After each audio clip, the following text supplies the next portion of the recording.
Tough way to lose. Proud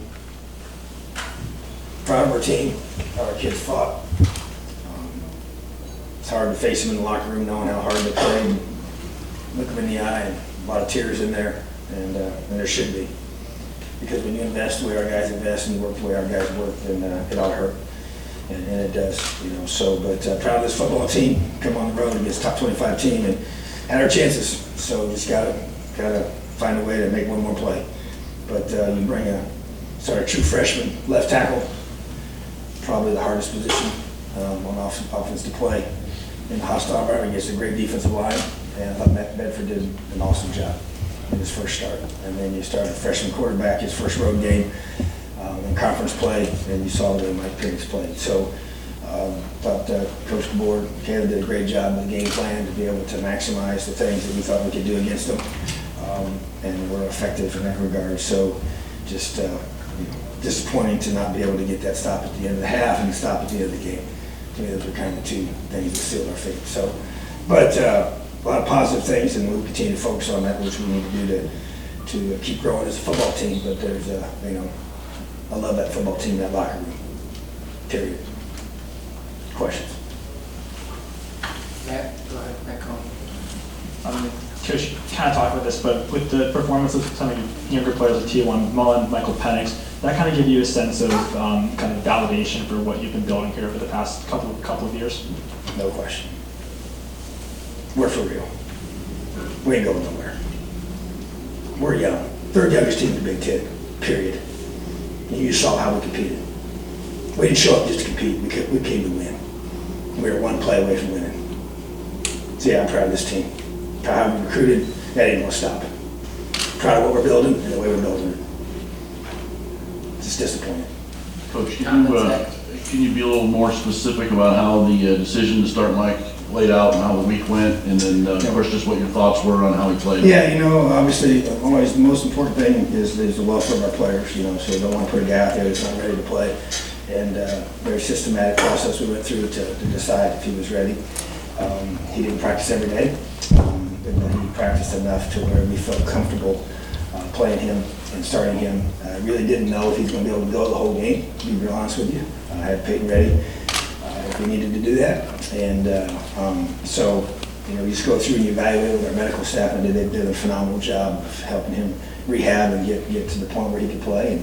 And so we just kind of gauged it each day, one day at a time, and see how he felt the next day, and then kind of so forth, so on. And we got through Thursday, and then see how he felt even as soon as yesterday to know where he was at. And so that was just kind of the process we went through to figure out if he was able to go. And he felt really good. But to me, the biggest thing is to be able to do what he did in this environment, with just really a couple games under his belt, and really nothing similar in regards to the opponent or he played a little bit in the Penn State game a year ago, but not on the road, So just really impressed by the way he performed. But so we just felt like he was ready, and it was a team effort, everybody involved, and like I said, we tried to communicate as best we could to everybody and make the best decision for our team. So. Zach and Taylor. I recognize this is kind of a tough thing to answer in the immediate aftermath, but you talk about feeling like you were just one or two plays away. How do you, if at all, address maybe the one or two maybe just slight overthrows that look like they might have busted for long gains, the interception that looked like it might have turned into a touchdown, those kinds of things, or is that just something you want to kind of wipe and not carry with them in terms of maybe it haunting them deeper into the season? Well, you always go back and you got to evaluate, and there's things that there's calls you make as a coach that you kind of wish you had back, and there's situations that you don't execute. But I still, we got to continue to it's about executing in those key moments, whether it's the end of the half, end of the game, and just keep finding ways. We're getting, the gap's getting closer and closer. To be able to, have those young guys. Just to me, it's just making those one-on-one catches, those one-on-one, defending the ball. The ball's right there. We're right there. And so we're getting better and better every week. Just the way we ran the football against that. I know it's 70 yards, but those are 70 tough yards, But and part of our game plan was the perimeter game. To me, those are count. They don't count as runs in the stats, but those are runs by how we design things. So getting the ball out of the perimeter to our receivers and blocking for each other. So you just go back and look at all that stuff, but there's a lot to build off of, and it's just so disappointing because these guys, man, this is, you're so stinking close. But, we're not going to get discouraged, disappointed, but not discouraged. Taylor, then Peaks. Coach, you already talked about Matt Bedford, and the offensive line seemed to open up some holes and get a little bit of leverage today against a tough defensive line from Michigan State. Was that success based more on schematics, or was it based on just kind of the different group that was together and Matt Bedford's performance on that time? Well, first of all, I think Matt Bedford's going to be a great offensive lineman. I've said that from the beginning. He's got a lot to learn, and I wasn't sure. I thought he might be a rough day at the office for him in some ways, just because of who he was going against. Because there were some times in practice the last couple of weeks where if you'd have told me he'd to come out and start at Michigan State, I'd have been, but he responded, and I think he just, when you lose a guy like Clay, I think he just pulled together. I'm telling you, I've just seen it happen time and time again, and I hate that we lost him, and we're definitely it's going to hurt us moving forward, but other guys got to step up. I think that Simon took it personal. He stepped up. Caleb stepped up. And Hunter stepped up. And Harry stepped up. And all those guys just elevated their focus and level of play. But I thought letting this, our coach did a good job schematically, kind of giving us some things there and taking advantage of what they're giving us. And as every game passes, you get more information. You know more what you're going to see. And I think that helps us because we can do some good things and figuring that out. And I thought our receivers played really well and caught a lot of tough balls but we dropped some too. So it's kind of those are frustrating. But I just think that a guy like Matt, man, gosh, I'm telling you, that's tough. That's a tough task for him to be thrust into. Because he's not even a seasoned offensive tackle. He played D tackle in high school most of the time. And so just moved his senior year. So he's got a very limited rep base at that position. He's as good as he wants to be, and he's an amazing kid and works extremely hard. And his biggest fault is he just takes things too personal and gets too hard on himself, and he just needs to, we're just trying to work on him. Hey, just play the next play, not dwell on the last play or the last two to three plays ago. It tends to do that, but Coach Hiller, I think, is an amazing O-line coach that does a great job teaching. And I believe in him. That's why I brought him here, and he's going to get those guys ready. And so it's their job every week to be able to help us run the football and go score points. And so it gets 31 points against this defense is tough to do. I'm telling you, this gets everybody else has to play against them. So, but it just wasn't enough, which is really tough. Peaks and Jim.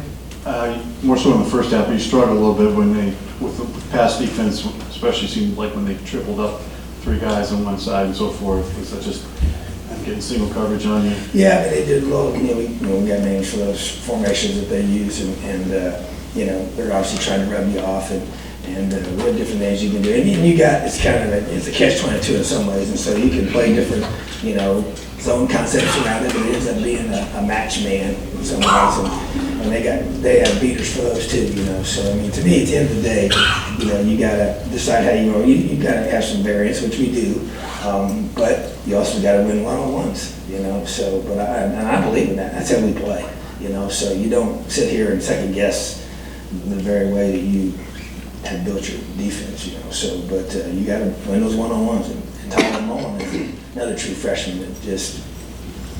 That kid, and he's very big, but he's a tough sucker, and he just makes plays. And 25 is a big receiver. He's a really good receiver. I think he's the leading receiver in the Big Ten. So, but and he's got a big frame on him. So, but hey, we don't mind. We're going to find guys that want these challenges, and he's one of them, and that's how we're going to play. And we'll go back and evaluate, and we'll get better from this for sure. But I stand by what we do and the way we do it. Jim, and then we'll close with Tom. I know there are no moral victories, but with all the youth that you've talked about, what is it that you want those guys to take from this game Monday morning? Just how much it hurts. Just how much it hurts.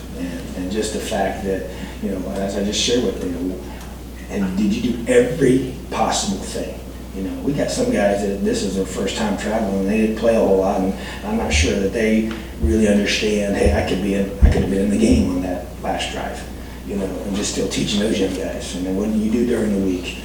and how you prepare. And that's where you just gotta keep teaching your guys, you know. And so, yeah, there's no doubt. I mean, it was a tough loss. We came here to win, you know, and you know, we went for it on fourth down early. They stopped us, and when we got a takeaway, we stopped them on fourth down. And then that very next drive, we had a fake punt ready to roll, and other fakes and other things we wanted to do. So we came here to let her rip and win the game, you know. So, but yeah, I just, you know, that doesn't mean I'm not proud of our guys. You know, just because you lose a tough one, you're not conceding anything when you say that. You just know your kids fought their tails off and gave you everything they had, and you just got to find a way to make one more play. Tom Brew, last one. Coach, can you talk about just those last couple of minutes of the first half there, and there was the special teams issue, and then the quick series, and that where they basically got an extra touchdown there. That, you know, how big was that for you? Well, I mean, the touchdown right before the half. We always talk about how do you finish out the half, and just that I was hot when we came in off the field on that, and just missing that check that we should have got, you know, and then we had a mistake on a special team. But that's where you got to continue to just flush through all those, you know, communications and not have you won't have any issues with how many guys you got on the field and who's supposed to be out there and all those different things. And even then, you think about the punt return that they got called back, you know, and because of the holding, then we got the ball and we lost. How many yards we lose there? Probably 45, 50 yards. In field, was it 60? 61. I mean, that makes it even worse. I mean, it was just, to me, that was the game changer right there, you know, and they called holding on our guys. I mean, I'm gonna go back and watch it, but you know, that is just those are tough. Those change the game, you know, and we just gotta coach our guys up on that. I mean, I don't know how many times we had a couple blocks in the back last week, but we hadn't had holdings on our punt return unit. So, but at the same time, that to me, that's the bigger issue. Just little stuff like that, you know, in these kind of games. I mean, those decide the outcome, you know. And I just, you know, gosh, yeah. But my kids put it all out there, and just go back, evaluate, and get better. Thanks, Tom. Thank you. Spread the players.